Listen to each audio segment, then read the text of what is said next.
അവളുടെ പേര് ലൈക്ക്. ഭക്ഷണത്തിനും സ്നേഹത്തിനും വേണ്ടി അലഞ്ഞു തിരിയുന്ന ചെറിയൊരു ജീവൻ. ഒരു ദിവസം ശാസ്ത്രജ്ഞർ അവളെ കണ്ടു. അവളെ ബഹിരാകാശ യാത്രയ്ക്കായി തിരഞ്ഞെടുക്കുന്നു. മനുഷ്യന്റെ മഹത്തായ സ്വപ്നത്തിന് ആദ്യപടി. ലൈക്കയെ ബഹിരാകാശ യാത്രയ്ക്ക് പരിശീലനം നൽകി.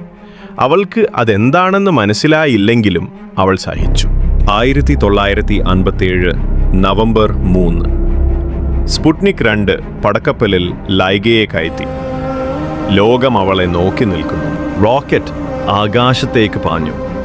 ഭൂമിയിലെ ആദ്യ ജീവൻ ബഹിരാകാശത്തേക്ക് പറന്നുയർന്നു. ലൈക്ക് ഭൂമിയെ നോക്കി, മേഘങ്ങളും കടലുകളും കാഴ്ചയിൽ. പക്ഷേ അവൾക്ക് മടങ്ങി വരാനാവില്ലെന്ന് പാവം അവൾ അറിഞ്ഞില്ല.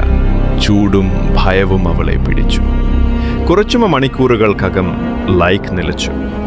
അവളുടെ ഹൃദയം നിശബ്ദമായി നിന്നു. ലൈക്ക് ഇന്നും നമ്മളോടൊപ്പമുണ്ട്.